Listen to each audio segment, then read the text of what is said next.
Hello everyone, back tuning into today's second video, doing GWV Sunday Round-Up for today's second video. So as was on a Sunday, you're going to have your eclectic mix of this and that. We're going to look at solar activity. We've got the updated solar tracker for you. We will have a look at what's happening with the oceans in terms of the sea surface temperature anomalies, a little bit about ENSO. And of course, we'll have your regular week to 10-day rundown as well. So quite a lot to cram in. Hope you find it interesting and informative. There won't be many more Sunday Roundups to go, just another couple of weeks after this week, because on the first Sunday of September, we will begin the winter 2018-19 updates. They get underway. I think it's going to be Sunday the 2nd of September, so that'll be update number 1. And because of that, we shelve the Sunday Roundup. So GWV Sunday Roundups will nearly be over for this year. They'll return in January in the new year. But got a couple more to do after this one. So I'll talk you through your latest Sunday Roundup in a moment, just to say that today's first video was the 7th analogues update for autumn 2018. So the video is currently here on the homepage. Have a look at that. See what you think later on today. That video will be placed on the autumn updates and forecast page. There'll be a written summary that goes with that one as well.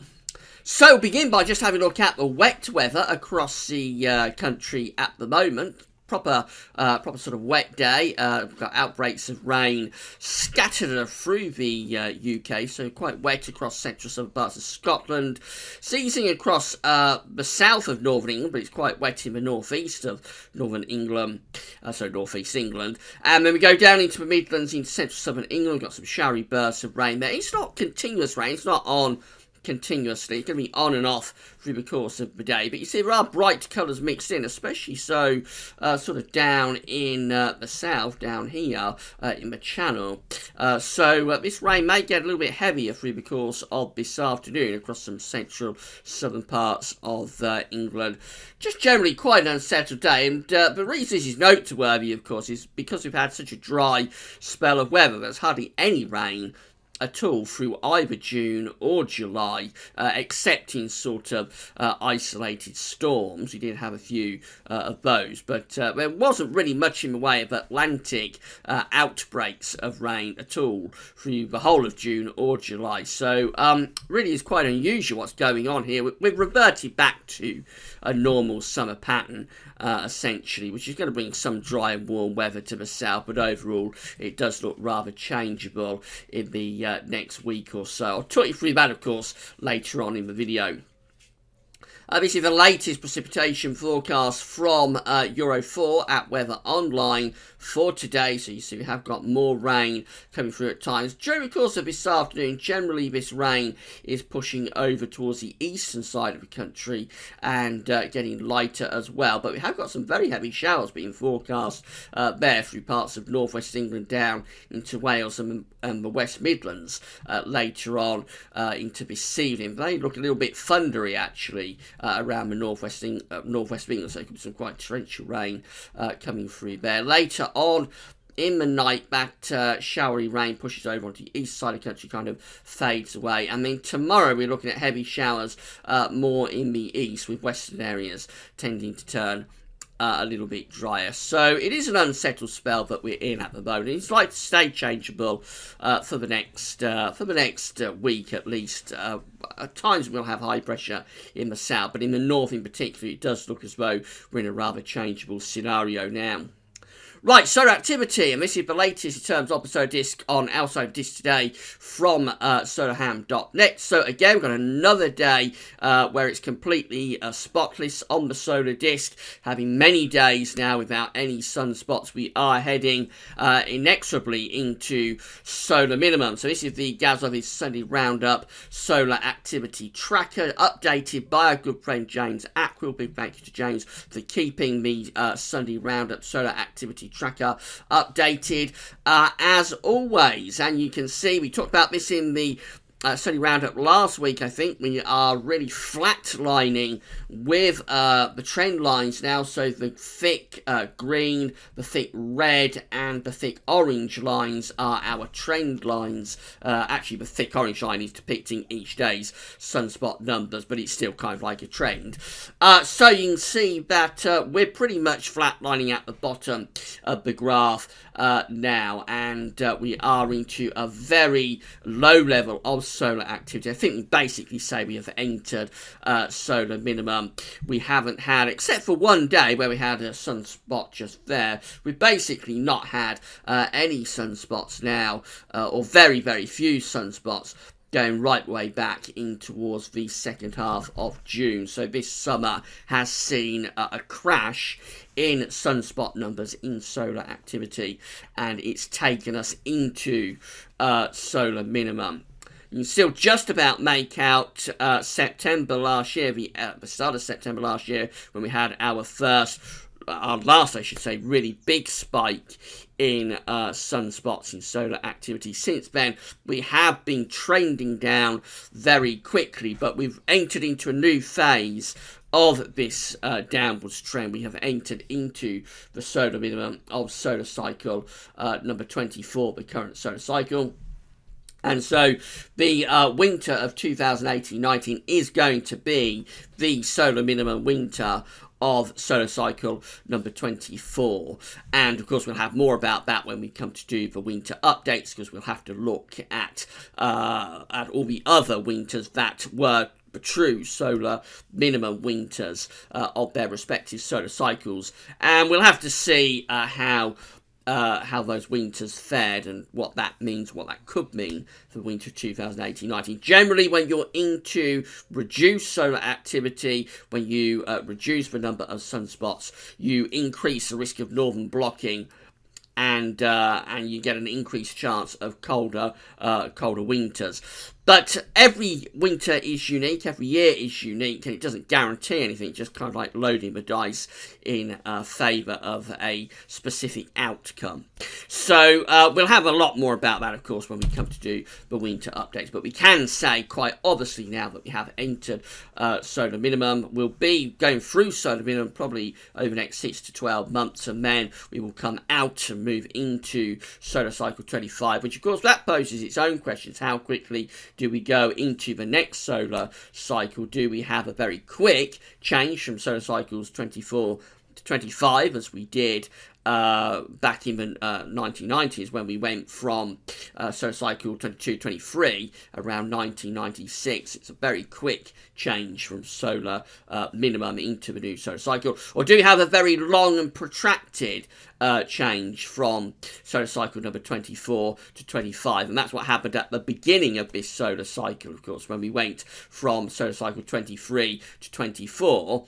It was a very, very slow change into solar cycle 24. It's a very protracted and long transition. Will we have a long transition, or will we do it very quickly? That will pose its own questions about solar cycle number 25. I would think that the following winter, so not this winter but the next winter, which will be 2019-20, that will probably be the first winter of solar cycle 25, but of course we'll worry about that when we get closer to the time frame. Big thank you to James, as always, for sending through the Sunday Roundup solar activity tracker, and we'll be keeping an eye on that through the remainder of the Solar Sunday, from the remainder of the GWV Sunday Roundups, and also through the winter updates as well. And by the way, if you're waiting for Solar Sunday, we've had to put that on the shelf. Unfortunately, we've run out of time really to get that to you before we begin the winter updates, purely because of the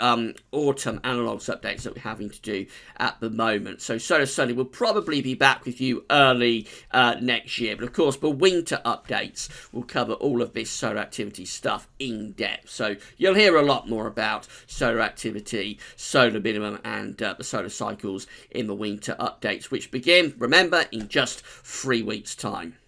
Right, what's happening with the oceans? So this is how the sea surface temperature anomalies were looking in the Pacific and Atlantic Oceans when we did last week's Sunday Roundup. 3 specific areas of interest. We've got the ENSO region, just there. We've got the Northern Pacific up here, and we've got the Atlantic Ocean over there. That's how the oceans were looking this time last week. Let's have a look at the latest. Very little change, really, so let's deal with the ENSO region. First of all, we remain sort of at ENSO neutral. The modelling very much wants to take us into an El Nino event. To be honest, I can't see much sign of an El Nino on that particular map. If anything, we have got some little areas that are a bit colder than average with the sea surface temperature anomalies, especially in this eastern part of the equatorial Pacific. It still remains really quite cold with those sea surface temperature anomalies off the coast of Chile and going up towards Peru in South America. So when it's cold, when you've got cold and average sea surface temperature anomalies there, it's not one of the things that you tend to associate with a warm event, with an El Nino. Actually, that is more what you'd associate with a cold event, a La Nina. But the modelling, like the CFS, is very, very struck on taking us into actually quite a borderline sort of moderate to strong El Nino event by the end of the year. So this is all a little bit of a mystery, quite what's going on here. I can't see much sign of an El Nino event there, I have to say, but all of the models are very, very taken with the idea that we are going to go into an El Nino. So we just have to wait and see whether this El Nino ever picks up. We was in a very similar situation this time last year, when most of the modelling wanted to take us into an El Nino event. Actually, that didn't come off, and we finished up in a La Nina by the end of the year. There may be some sort of bias at work within the long-range model output to want to produce warm events and El Ninos. But I'm not sure about that. We're just going to have to wait and see how that pans out. Up in the Northern Pacific, very little change up there, generally quite warm. In the Atlantic Ocean, we've still got this cold area here to the south of Greenland. And then through the rest of the Atlantic, so the tropics are actually warming up a little bit. It's around average now with those sea surface temperature anomalies through the tropical Atlantic. That may help to pick up the hurricane season a little bit as we get further on into the season, now that those sea surface temperature anomalies are warming up through the tropics. And it's going a little bit cooler through this central part of the Atlantic as well, but it looks very warm over here towards Newfoundland. It's also turning very warm again up in the Norwegian Sea. This is something that we had last year through the autumn and into the winter. It looks like we've got that again this year. Very warm sea surface temperature anomalies up there in the Norwegian Sea. There was a little bit of speculation that those warmer than average sea surface temperature anomalies in the Norwegian Sea possibly help to produce higher pressure around that area, and took us into what was a colder winter, of course. Rather inconclusive on that, but the two did coincide, the colder winter that we had last year for 17-18, and those warm and average sea surface temperature anomalies up there in the Norwegian Sea. They did coincide, and anyway, we've got that again this year, so we have got a very striking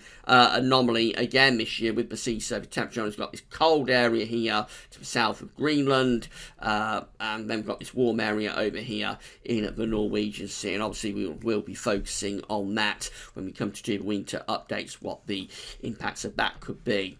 In the shallower waters of like the North Sea and also the Baltic Sea over there, and the Mediterranean Sea down there, and the Bay of Biscay, remains significantly warmer than average. Again, that's all a result of the hot summer that we had across northern Europe. Their shallow waters, they respond very quickly to the weather conditions. So when it cools down, when it turns colder, you'll see those sea surface temperature anomalies in those shallow waters of the Baltic, of the North Sea, and Mediterranean very quickly responding to the change in the weather. But at the moment, that's a legacy of the hot summer. But of course, for some parts of Europe, is still ongoing, even though it has faded out a bit here in the UK. Now, one of the things that might take us into an El Nino is if we have a crash in the SOI, the Southern Oscillation Index. This is just an index that's reflecting the state of the atmosphere. This is looking at the pressure gradients between Darwin in northern Australia and Tahiti in the South Pacific. So when the SOI is in its negative phase, the atmosphere will be reflecting an El Nino type setup. When the SOI is in a positive phase, the atmosphere in the southern Pacific Ocean will be reflecting a La Nina, a cold event type phase. To get these events, you need the oceans to couple up with the atmosphere. So you need the atmosphere to go into an El Nino type setup, which then drives the ocean into an El Nino as well. So they need to kind of couple up to really get these events going.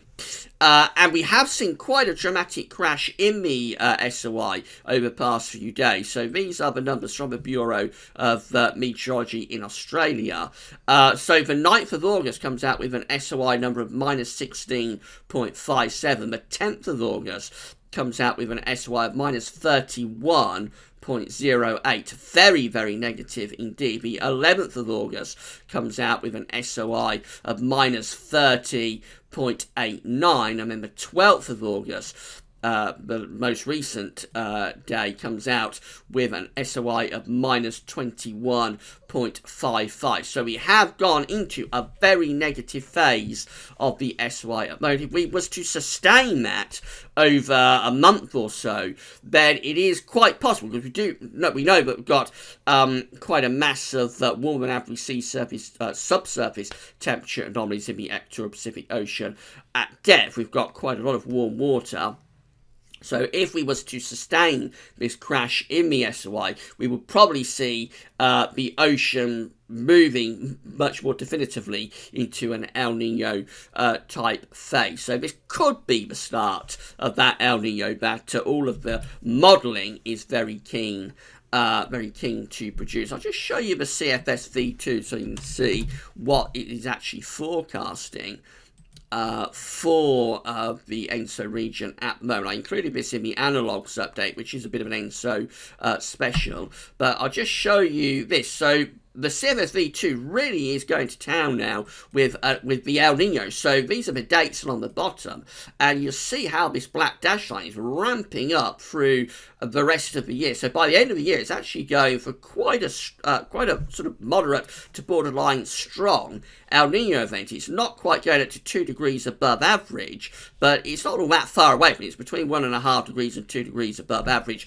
which are kind of moderate to borderline strong El Nino territory. Very dramatic ramp up from where we are right now, which is somewhere around here, just on the periphery of an El Nino, somewhere between ENSO neutral, just on the periphery of a warm event. So this is a really, really dramatic rise that the CFS is going for, and I wonder if it's doing it because of this crash in the SOI that we've been seeing over the past few days. It will be very interesting to see whether this El Nino comes off or whether the models are overdoing it. I should think we'll know within the next month. If we don't really start to hook up to this El Nino by September, I think its days will be numbered because it'll run out of time to really get going. So we'll know within the next month whether this El Nino is going to come off or not. Talking of crashes, the central temperature is crashing quite a lot at the moment. So this is the latest in terms of the CET provisional up to the 10th. The 10th of August, and we're currently standing at 8.5, so it is still 18.5, so it is still significantly warmer than average, but it's come down a lot compared to where it was just a few days ago. A few days ago it was at 19.9, now it's come down to 18.5. It's going to continue to trend downwards over the next day or two, and then it'll probably level off through the middle part of this week. It's 2.6 degrees still above average. On Friday we lost half a degree from this in one day, so we have had a bit of a crash. As I say, it'll continue to trend down over the next day or two, and then it'll probably level off as we get through into the middle part of the week. Probably a little bit under 18 degrees, I would have thought, in around a week or so's time. So we'll see where that finishes up. But certainly looks like the hottest part of the summer has gone now, and we are beginning to move into the cooling phase of the year. So we'll see where that is in around a week or so's time. Right, do some forecasting then. So we've got the GFS temperature and precipitation ensembles here from the GFS model. We're looking at Cardiff today. So the red line is a 30-year upper air temperature average for Cardiff. And you see, overall, we are trending still a little bit warmer than average. We're, at the moment, we're going to be close to average over the next day or two. We're going quite warm around the middle part of the week, but then Thursday to Friday gets a bit of a drop as a fairly active cold front moves down from the north. But as we get through towards the end of the week and next weekend, and then into the following week, we find that we're going a bit warmer than average again for a few days, and then probably trending downwards as we go through towards the final week of August. So it is rather up and down. It's indicative of a little bit of a zonal sine wave, if anything. We've got these warmer and cooler and warmer and cooler periods showing up there. Generally a little bit warmer though down to the south. Remember, this is for Cardiff, it's in the south of Wales, so it's going to be reasonably close to the ridge from the Azores High that's going to be sitting to the south of us.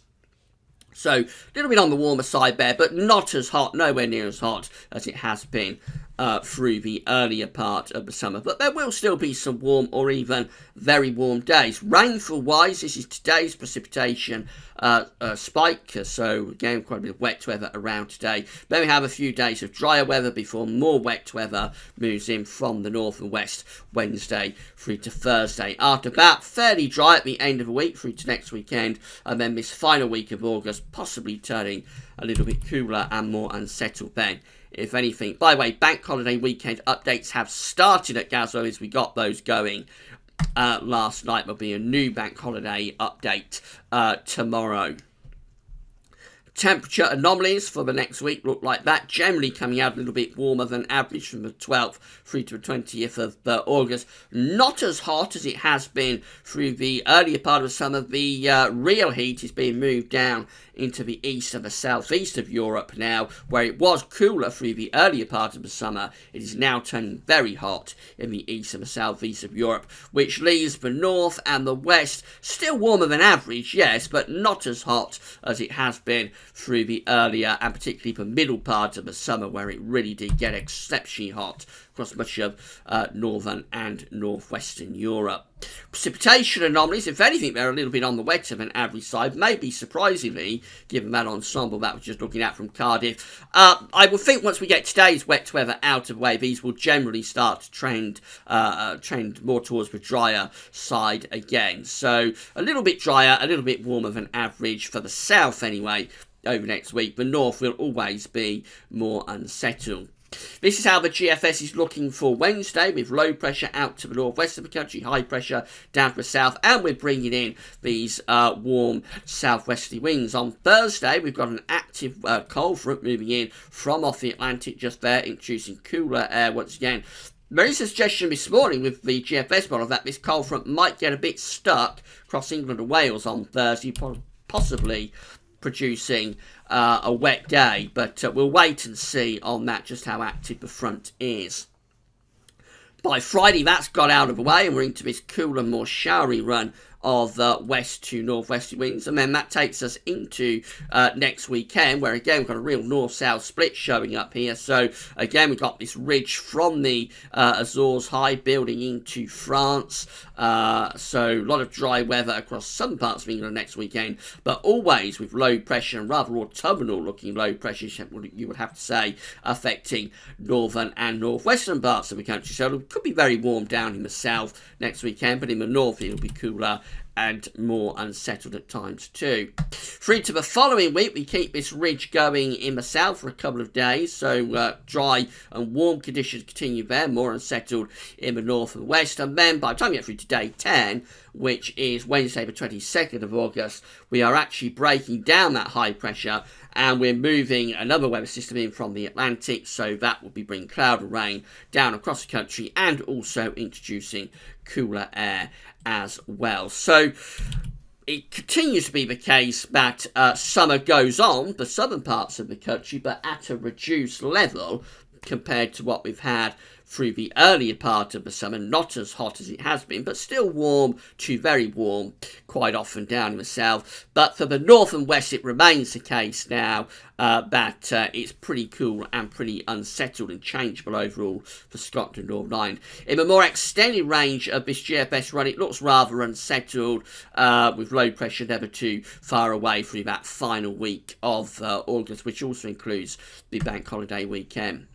ECMWF shows a high pressure to the south on Wednesday, but we've got low pressure to the north, and then we bring this weather front in across the country from Wednesday to Thursday. Again, it might get a bit stuck down in the south and give us a bit of a wet day for southern and southeastern parts of the country. Then into the end of the week and next weekend, again, we've got this ridge down in the south, should keep southern parts of the country quite dry and warm, but it looks more unsettled up in the north. Scotland, Northern Ireland, maybe Northern England could be quite wet, actually, next weekend. And then beyond that, we just keep this sort of duel going between high pressure to the south and low pressure to the north. So this is Monday the 20th of August, when again we've got this ridge in the south, looks very warm, mainly dry. Low pressure is moving into the northwest though, and then that pushes down across the country on Tuesday the 21st of August. Looks like there will probably be quite an active weather front moving in from the Atlantic there, taking cloud and rain through the country, introducing cooler air and cooler winds once again from the northern Atlantic. So rather changeable, particularly for the north, the south getting quite a bit of dry and fairly warm weather. And then we've got the GEM, which looks like this. So again, we've got this active front coming in across the country Wednesday to Thursday, brings some rain at times. Then through to next weekend, high pressure is close to the south, maybe not quite as strong as it is on the other two models, but probably close enough to the south to produce a reasonable amount of dry and warm weather. But it does look cooler and more changeable next weekend in the north. And then beyond that into the following week, so this is Tuesday 21st of August, and that's Wednesday the 22nd, and it's still this idea that southern areas are close to this ridge with a reasonable amount of dry and warm weather. The north and west looks rather wet and windy, you would have to say. That's how we finish up on day 10 with the GEM. Looks quite cool, and we're probably bringing a cold front down across the country, taking rain and then introducing this cooler air from the north and west. So it's not going to be too bad in the next week to 10 days down in the south. There will be a reasonable amount of dry and warm weather, but I'm afraid, as I said in the video yesterday, for northern parts of the country, for Scotland, the Northern Ireland, possibly for northwest England, this is now turning into really quite a changeable late summer. This hour, CFS V2 was forecasting August to go a few days ago. So back at the end of July, CFS V2 wanted to have this big ridge centred almost over top of the country and be bringing in these hot east to southeast winds. That's how we started August. The first week of August was pretty hot. But the very latest 700 millibar height anomaly forecast from the CFS has toned down that ridge a lot. So the centre of the ridge now is being forecast to be across central to eastern parts of Europe. That's where the hottest temperature anomalies have pushed off to, of course. And we've actually got some below average heights to our north, of influence from the jet stream as well. Let's come over to this side of the chart. So we've got below average heights to the north. We've pushed the ridge over to central and eastern Europe, and we've actually got a little bit of a dip in the jet stream within the 700 millibar flow. So you can clearly see it's a much more unsettled August pattern now than the CFS was predicting kind of like 10 days or so ago, when it's going for that ridge to be centred almost over top of the country. It shoved it quite a few hundred miles east, in fact a couple of thousand miles east, and we're now into this much more, it's not an unsettled pattern for the south. We do have high pressure closer to the south to be producing reasonably dry weather at times. But it's certainly a more unsettled pattern compared to what we've been in, or a more changeable pattern compared to what we've been in over the rest of the summer.